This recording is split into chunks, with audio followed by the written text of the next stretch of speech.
M B G speaks میں ایک مرتبہ پھر خوش آمدید.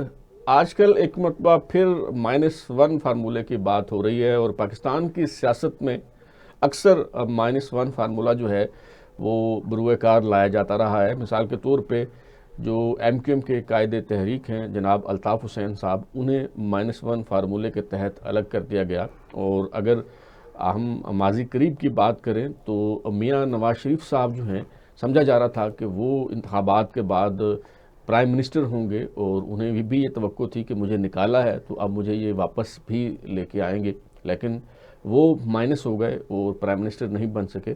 تو ابھی ایک مرتبہ پھر تحریک انصاف کے حوالے سے -1 فارمولے کی بات ہو رہی ہے. عمران خان صاحب کو مائنس کرنے کی بات ہو رہی ہے کہ ان کی جگہ شاہ محمود قریشی صاحب یا تحریک انصاف کے کوئی اور رہنما جو ہیں وہ پی ٹی آئی کو لیڈ کریں گے. تو ملک صاحب یہ بتائیے گا کہ تحریک انصاف تو میری نظر میں کوئی سیاسی جماعت ہے ہی نہیں. تحریک انصاف تو عمران خان کا ایک کلب ہے، تو اگر اس میں سے عمران خان کو مائنس کر دے تو میرا تو خیال ہے پھر بچتا ہی کچھ نہیں ہے.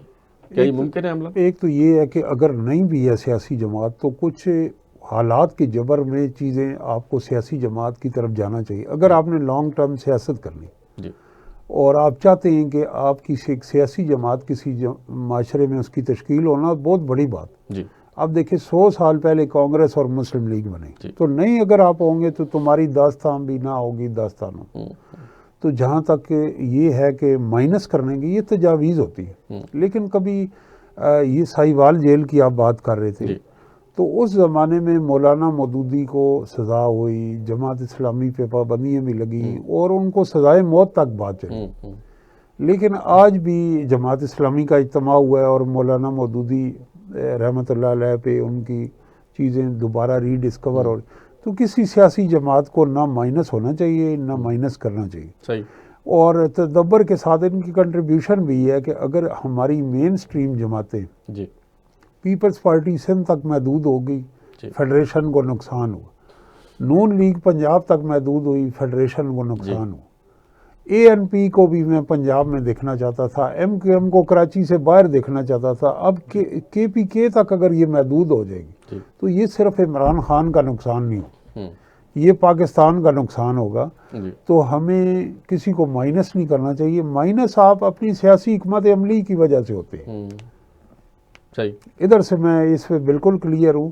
تو آپ کو ایک اچھی حکمت عملی بنانی چاہیے جس میں آپ مائنس نہ ہو اور پورے معاشرے کا پلس ہو. پاکستان کو آگے جانا ہے تو پاکستان آگے ایسے ہی جائے گا کہ یہاں مزید گراس روٹ لیول پہ سیاسی جماعتیں منظم ہوں گی، بلدیاتی ادارے ہوں گے. تو یہ جو بات محسن صاحب نے کی، بڑے انہوں نے خبر بریک کی، اس سے ایک غوری صاحب اور بھی یہ تھا، کہا جاتا تھا کہ میاں نواز شریف صاحب کا اس سسٹم میں کوئی عمل دخل نہیں، جبکہ ہمیں وہ پنجاب گورنمنٹ کے مختلف پروجیکٹس میں نظر آئے ہیں. چیف منسٹر پنجاب نے انہیں انوالو کیا. لیکن یہ جو انہوں نے خبر دی، اور سینئر ہمارے لیے دونوں صحافی سار عالم صاحب اور یہ، اس سے یہ نظر آتا ہے کہ ان کا جو اہم اپوائنٹمنٹس ہیں ان کے اندر ان کے سٹیکس ہیں، یا کم از کم وہ چاہتے ہیں کہ ان کا عمل دخل جو ہے وہ ہو. محسن صاحب اس پہ کچھ ذرا مزید روشنی ڈالیں کہ چلے پنجاب کی حد تک تو وہ سرپرست ہیں، وہ اتنے دفعہ وزیر اعظم رہے ہیں، وزیر اعلیٰ رہے ہیں، تو اگر ان کی بیٹی وہاں پہ چیف منسٹر ہے اور وہ رہنمائی کرتے ہیں تو اس میں کوئی حرج نہیں ہے. لیکن ٹرانسفر پوسٹنگز میں وہ چاہتے ہیں کہ ان کا عمل دخل ہو. اس والے سے چلیں وہ تو ان کی خواہش تھی کہ ندیم انجم صاحب جو ہیں انہیں D G I S I لگایا جائے. لیکن ابصار عالم صاحب نے جو دعویٰ کیا ہے کہ پہلے ڈی جی ایم آئی جو تھے جنرل واجد عزیز وہ اس دوڑ میں آگے تھے. ابھی لیبیا سے جو تصویر آئی ہے جس میں ڈی جی سی جو ہیں میجر جنرل فیصل نصیر وہ نمایاں نظر آ رہے ہیں، تو یہ ایک میسج دیا گیا ہے اور وہ اگلے D G I S I جو ہیں وہ ہوں گے. تو اس پہ کوئی ٹویٹر پہ ایک اکاؤنٹ جس کو خیال کیا جاتا ہے کہ شاید وہ انہی کا اکاؤنٹ ہے، اس سے انہیں جواب بھی دیا گیا ہے. تو ویسے تو فیلڈ مارشل کے علاوہ میرا نہیں خیال کہ کوئی یہ بات جانتا ہے کہ کون نیا D G I S I ہوگا. تو ابصار صاحب کا یہ دعویٰ اس کا کیا بیک گراؤنڈ ہو سکتا ہے؟ دیکھیں، میں سمجھتا ہوں کہ D G I S I کی اپائنٹمنٹ اور انہیں لگانا اور فوج کرنا یہ خالص جو ہے فیلڈ مارشل کا کام ہے. اس میں فوج بھی نہیں ہے اب شامل، کیونکہ جو میجر جنرل سے لیفٹیننٹ جنرل کی پوسٹنگ پروموشن ہے وہ فیلڈ آرمی چیف کا استحقاق ہے اور وہی کرتے ہیں. اب ہم ایسی چیزوں کو سامنے لے آئیں اور میں تو افسر عالم صاحب کا بہت احترام کرتا ہوں اور میں نہیں سمجھتا کہ انہیں ایسی بات کرنی چاہیے کیونکہ یہ ایک ابھی ایک ایسا کارڈ ہے جو کہ فیلڈ مارشل کے سینے سے لگا ہوا ہے اور پری میچور ہے اور کسی کو ساتھ لے جانے سے نہ لے جانے سے کوئی فرق نہیں پڑتا. مختلف ذمہ داریاں ہیں ان کی. وہ یہ ایک ایسی بحث ہے جس میں جس کا مقصد میرے خیال میں انکالڈ فور ہی کہا بالکل نہیں. تو وہ اتنے سیزن جرنلسٹ ہیں, انہوں نے اگر یہ بات کہی ہے تو آخر کوئی اس کی وجہ رہی ہوگی نا. اچھا اس میں ایک اہم بات یہ دیکھیں, یہ تو ایک روٹین کی بات ہوتی ہے کہ فلان لگ رہے ہیں فلان, لیکن ایک ریٹائرڈ آفیسر کا جو محسن صاحب نے بھی کہا, یہ میرے لیے ایک حیرت کی بات ہے کہ ایک آفیسر ریٹائر ہو جاتے ہیں پھر ان کے اپنے ظاہر ہوتی ہیں مصروفیات. یہ اس میں ایک بڑی بات یہ بھی. اور محسن صاحب موجودہ جو یہ سیٹ اپ ہے اس میں میجر جنرل فیصل نصیر کی بڑی کنٹریبیوشن ہے, اس میں بھی کوئی شک نہیں ہے کہ وہ فیلڈ مارشل کے بہت قریب ہیں, ان کے بااعتماد جنرلوں میں شمار ہوتے ہیں. تو کیا آپ سمجھتے ہیں کہ یہ جو سب کچھ یہ جو گفتگو ہے اور پھر ٹویٹر پہ جو کچھ یہ جواب دیا گیا اور یہ سارا کوئی انہیں کنٹروورشل متنازع بنانے کی کوشش ہو سکتی ہے؟ دیکھیں میں چونکہ سیاسی ریپورٹنگ کی ہے تو ڈیفینس کے معلومات سے میرا تعلق کم رہا ہے اور نہ میں اس میں جانا چاہتا ہوں کہ کون بن رہا ہے یا کون نہیں بن رہا. جو بنے گا اس کے لیے ہاں ہم اس کو خوش آمدید کہیں گے, جو چلا جائے گا. میں کہتا ہوں فرق کیا پڑتا ہے, ہمیں یہ دیکھنا چاہیے کہ اس وقت فیلڈ مارشل موجود ہے, ان کی پالیسیاں چلیں گی, کوئی بھی آتا ہے ایکس وائی زیڈ ہمیں اس سے کوئی غرض نہیں ہے, کوئی ہمارے چاچا ماما نہیں ہے. ہمیں چاہیے کہ اس ادارے کی پروموشن پوسٹنگ کے بارے میں کم گفتگو کریں. اور اگر آپ 100% آپ کو کنفرم میں تو آپ ضرور کریں. یہ صحافی کا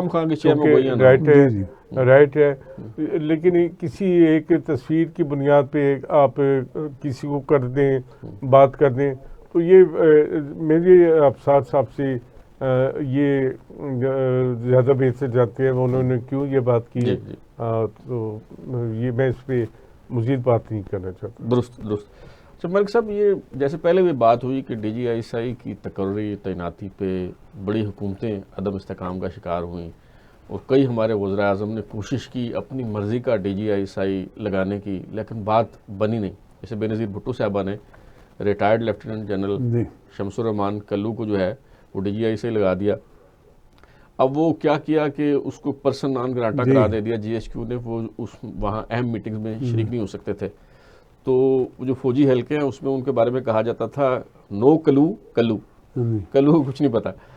اچھا پھر جنرل جاوید ناصر کو میاں نواز شریف صاحب نے لگایا اپنے پہلے ٹینور میں, دوسرے ٹینور میں پھر انہوں نے ضیاء الدین کو لگا کے دیکھا. تو یہ ہمارے سیاستدانوں کو یہ سمجھ کیوں نہیں آتی کہ کسی کو بھی آپ لگا دیں گے D G I S I تو کیا فیض پایا انہوں نے, ٹھیک ہے.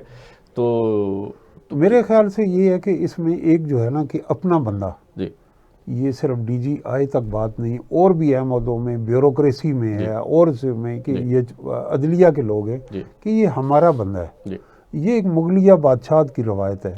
جب آپ کہتے ہیں کہ ہمارا بندہ, وہی لمحہ غلطی کا ہوتا ہے. یہ بھٹو صاحب نے بھی کیا اور بھی کیا, تو پھر آپ پرسنل لائلٹی کو میرٹ پہ کرتے ہیں. اور دوسرا اس کا پہلو یہ ہے جو محسن صاحب کہہ رہے ہیں, اختلافات کیوں ہوتے ہیں فوج اور سیاستدانوں میں. آپ اپنے ایریاز ڈیفائن کریں کہ ہم یہاں پرفارم کریں گے, یہ گورننس ہمارا, اور یہ فوج کے اندرونی معاملہ. اس کے اندر جب آپ یہ ایک پریروگیٹو چیف کا ہے, چیف آف آرمی سٹاف کا ہے, فیلڈ مارشل کا ہے, ان کے اختیار اور دائرہ کار کے اندر اپوائنٹمنٹس کے اندر جب آپ مداخلت کریں گے تو غلط فہمی بنیں گی, اور غلط فہمی میں پاکستان کی کمزور جمہوریت ہے اس کا نہیں. صحیح. تو محترمہ بے نظیر بھٹو کا یہ تھا کہ وہ نصیر اللہ بابر کو ساتھ لے کے گئی اور انہوں نے جنرل اسلم بیگ کو شواہد فراہم کیے کہ جنرل حمید گل ہماری گورنمنٹ کو ڈی اسٹیبلائز کر رہے. پہلے انہوں نے 4 لگایا اور انہوں نے کہا شواہد, تو جنرل ریٹائرڈ نصیر اللہ بابر نے وہ ثبوت ان کو فائل میں دیے, اس پہ وہ چیز ثابت ہو گئی. تو اس طرح یا تو اگر آپ کے پاس کوئی حقیقت ہے, کچھ شواہد ہے, اسی طرح جنرل ریٹائرڈ ظہیر الاسلام عباسی وہ سرونگ تھے, انہوں نے کیا, بے نظیر نے کیا, اور پھر عباسی وہ نہیں, ظہیر الاسلام, ظہیر الاسلام عباسی تھے اور دوسرے ظہیر الاسلام تھے. ظہیر الاسلام جنہوں نے آپریشن خلافت والے کی بات کر رہے ہیں, جی وہ عباسی تھے. عباسی. اچھا, اب یہ ہے کہ آرمی اس پہ ایکشن بھی لیتی. خود جنرل ضیاء الحق صاحب کے وقت بھٹو صاحب نے جو ایک اٹک سازش کیس ہوا تھا, اس میں انہوں نے سپروائز کیا. اگر آپ سیاستدان یہ سمجھتے ہیں ان کے پاس شواہد ہیں, تو آرمی کے اندر احتساب کا نظام موجود ہے, جس کی ابھی لیٹسٹ تازہ ترین مثال جنرل فیض کی. لیکن بلا وجہ, اور اس میں یہ بھی ہے, جب ہم یہ کہتے ہیں کہ فلاں آفیسر قریب ہیں اور فلاں زیادہ یہ ہیں, تو ہر جتنے بھی میں سمجھتا ہوں کہ جو پروموشن کا معیار ہے ود ان آرمی, وہ بریگیڈیئر اینڈ ابو, یہ ایک ادارہ ہے. اس میں افراد میٹر نہیں کرتے, ایک کی جگہ دوسرا, دوسرے کی جگہ تیسرا, وہ وہاں رول پلے. آپ نے یہ دیکھا ہے کہ 17 اگست 1988 کو ہماری ٹاپ براس شہید ہو چکی, لیکن آرمی ایز اے انسٹیٹیوشن نے اس گیپ کو فل کیا اور آگے کنٹینیوشن ہوا. تو اس لیے ہمیں میں ان سے ایگری کرتا ہوں کہ غیر ضروری طور پہ یہ بنیادی طور پہ نادان دوست ہوتے ہیں. میں یہ سمجھتا ہوں کہ جو پروفائلنگ کرتے ہیں, اور پروفائلنگ کر کے, اور ان خبروں کو اخبارات کی ایک حد سے زیادہ زینت بھی نہیں بننا چاہیے. یہ پروفیشنلزم کے اگینسٹ ہے. اور ایک تصوراتی ہم نے ماضی میں دیکھا, یہ بھی ایک ناکامی جسے سیکھنا چاہیے کہ دیو مالائی کردار بنایا گیا. یہ جنرل اختر عبد الرحمان ہے, یہ حمید, اس کا کیا نتیجہ ہو؟ انسانوں کو انسان رہنے دیں اور دیو مالائی کردار بنانے سے گریز کریں. صحیح. اچھا محسن صاحب, دفاعی معاملات پہ تو ہم بات نہیں کرتے, لیکن ایک سیاسی سوال آپ سے پوچھنا چاہتا ہوں. وہ یہ کہ جنرل ندیم انجم صاحب جو ہیں وہ میاں نواز شریف کے, مریم نواز کے فیوریٹ کیوں ہیں؟ حالانکہ یہ جو فارم 47 کا دھبا ہے یہ انہی کا دیا ہوا تحفہ ہے, یہ جو داغدار حکومت ہے یہ انہی کی عطا کی ہوئی ہے. یہ بڑے بدترین اور بھونڈے انداز میں پولیٹیکل انجینئرنگ کر کے جو حکومت دلائی ہے یہ انہوں نے دلائی ہے. حالانکہ کوئی اس کو اچھے طریقے سے بھی مینیج کیا جا سکتا تھا جیسے فیض حمید صاحب نے مینیج کیا, اس کے باوجود وہ فیوریٹ ہے. میں تو اس پہ بہت حیران ہوں کہ یہ ندیم انجم نے کیا یا نہیں کیا, لیکن ان کے جب وہ صحیح کے استفادہ تھے دور میں ہوا نا یہ سب کچھ ہوا ہے, تو حکمرانوں کو یہ سمجھ نہیں آتی انہیں کیوں.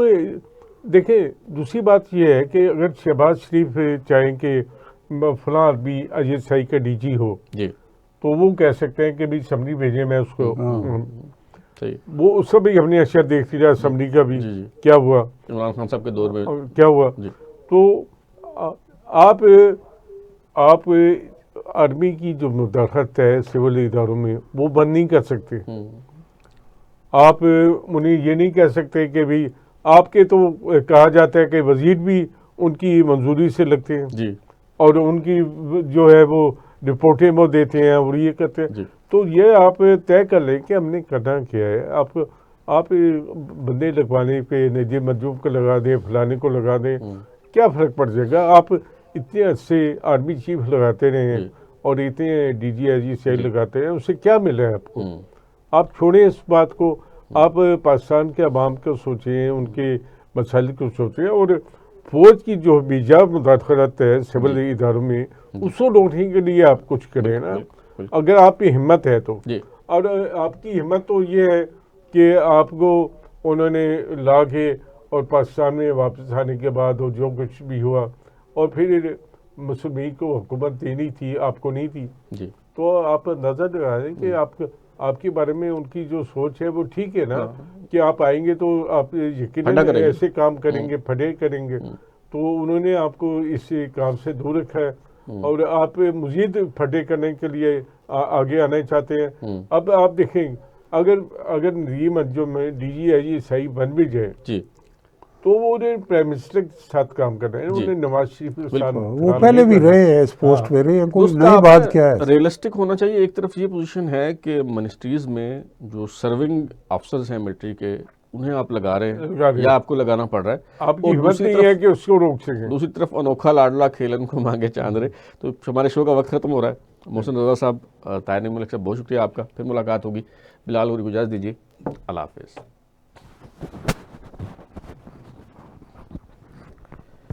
یہ سر یہ بتائیں پہلے جو ہوا